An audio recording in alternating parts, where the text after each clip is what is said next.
Hello po sa inyong lahat mga ka-crypto. Ako po si Pinoy Crypto Trader at sa video na ito ay atin mong pag-uusapan ang tungkol dito sa komento ni ka-crypto dito. Ayan, last 6 days pa ito yung kanyang komento na ito. Naisipan ko pong i-content ito pero ayan, nakalimutan ko lamang kasi meron po siyang magandang komento rito na ayan, sa tingin ko ay marami na rin ang may gustong malaman kung ano ang aking magiging opinion dito. Kaya yan yung kanyang tanong dito ay magkakaroon ba tayo ng problema or magkakaproblema ba tayo dito kay Maya or at saka kay GCash kapag kung sakaling tayo ay kumita ng milyon.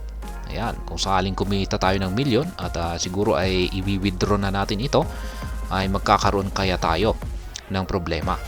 Sapagkat ayan, pagdating po kasi kay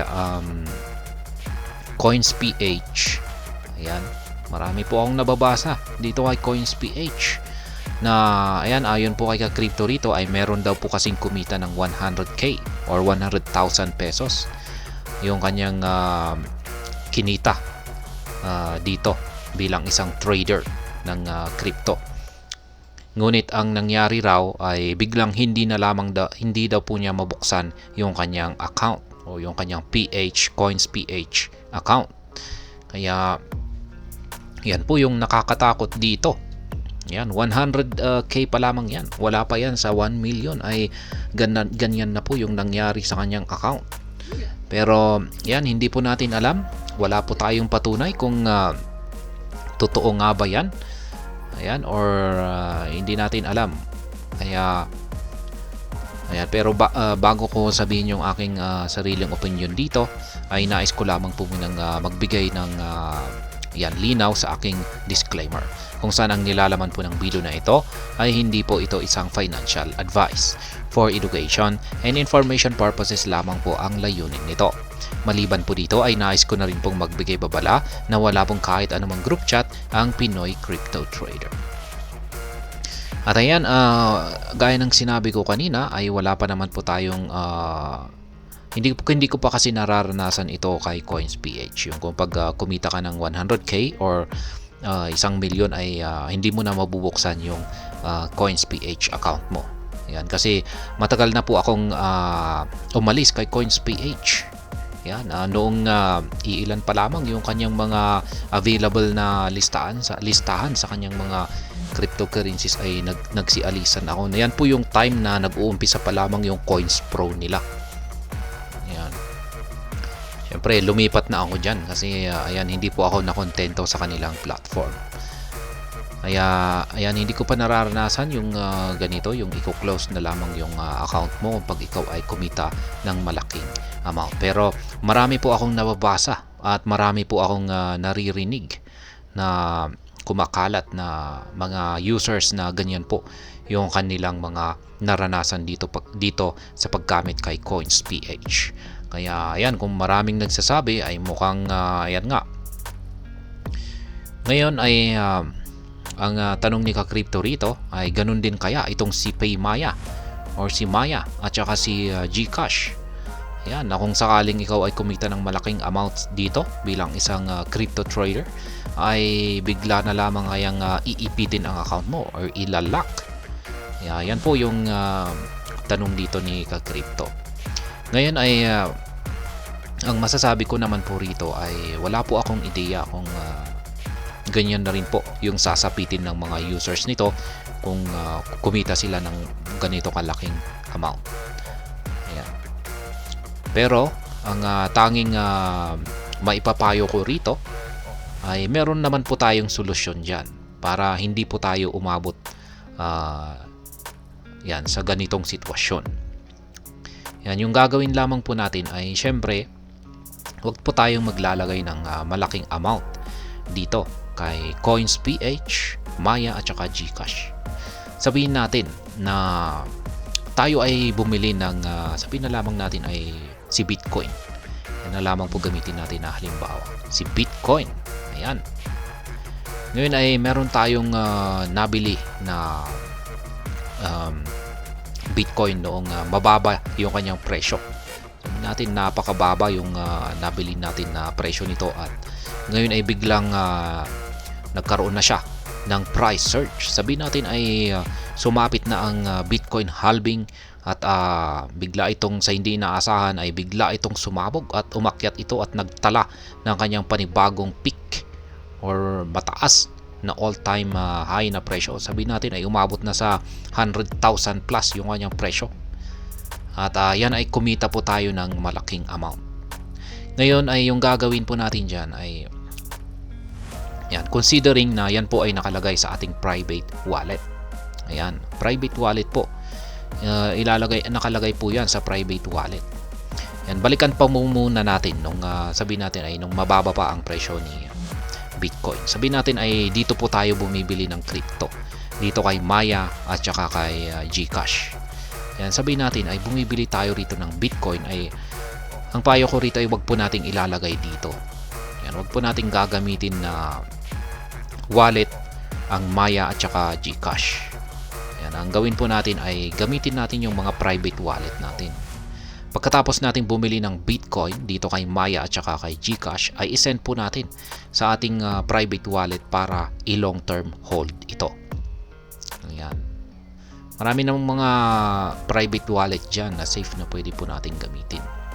Kaya basta wag po nating ilalagay dito sa mga exchange. Ayan, considered na mga exchange platform itong si Maya at saka si GCash at maging itong si Coins.ph. Ngayon, sabihin natin yung nakabili tayo ng maraming Bitcoin sa mababang presyo. Tapos sinesend natin. Yan. Sa kada bumibili, sabihin natin nagko-cost averaging po tayo kay Bitcoin. Ayan. Sa kada pagbili natin ng Bitcoin ay sinesend na po natin kaagad sa ating private wallet. Ayan. Naiipon yung ating Bitcoin sa ating private wallet. Ngayon ay sumapit ang Bitcoin halving. Yan, at sumabog kaagad ang market price ni Bitcoin patungo sa 100,000 plus. Sabihin natin umabot sa $500,000 yung presyo ni Bitcoin kasi meron pong isang crypto analyst ang naglabas ng kanyang prediction na pwede raw umabot itong si Bitcoin sa mataas na presyong $500,000. Kaya yan, ngayon yung Bitcoin natin na nabili natin na ating linagay sa ating private wallet ay ito ay naglabas ng kita na umaabot ng milyon. Yan. Hindi naman po sabihin natin ay hindi naman na $1 million, nasa milyong piso. Yan. Yan, kumita na tayo ng ilang milyon na sa Philippine peso. Ngayon ay syempre nakalagay po yan sa private wallet natin. Ngayon para kukunin po natin or iti-take profit natin yung ating Bitcoin na nabili ay wag po natin isi-send lahat yung laman ng ating private wallet dito kay Maya at saka GCash. Ayan, wag pong minsanan kasi talagang magdududa po sila kung pag ganyan na kalaki yung amount na bigla mong isi-send dito kay Maya at saka GCash or Coins.ph para i-dump or ibenta. Yan, magkukos po sa kanila yan ng parang alert. At yan po yung magfa-flag sa kanila na i-lock siguro yung account mo para magkaroon ng investigasyon. Yan, iimbestigahan yung account mo. Kaya ang bayo ko rito kapag ganyan na kumita po tayo ng ilang milyon sa pag-i-invest kay Bitcoin ay unti-unti lamang po yung isi-send natin dito sa mga exchanges na ito. Yan, siguro ay ayan nasa mga yan siguro yung safe. Yan, kung kumita tayo ng 20,000, ayan magbebenta tayo ng 20,000 na halaga ng Philippine peso. Ayan, or 50,000 kung yan yung safe na amount na hindi ka questionan ng Maya, GCash or Coins.ph. Yan. Unti-untihin po natin, dahan-dahanin natin. Ayan. Pero ayan hanggang sa mabenta natin lahat ng ating Bitcoin holdings. Basta hindi po siguro agad babagsak ang presyo ni Bitcoin. Yun lamang po yung parang risk. Kung paghabang nagbebenta po tayo ay hindi natin alam ay baka biglang bumagsak na ang presyo ni Bitcoin ay ayan, nabawasan yung ating kita. Yun lamang yung parang risk dito. Pero at least kung sa ganitong paraan, ayan, binebenta natin ng paunti-unti, hindi po magkakaroon ng hindi po maaalerto itong si Maya, si GCash at saka si Coins.ph na i-flag yung account natin. Kaya ganyan lamang po yung aking payo rito. Yan, para kay Crypto. Unti-untihin mo pong ibebenta yung mga nabili mong mga crypto.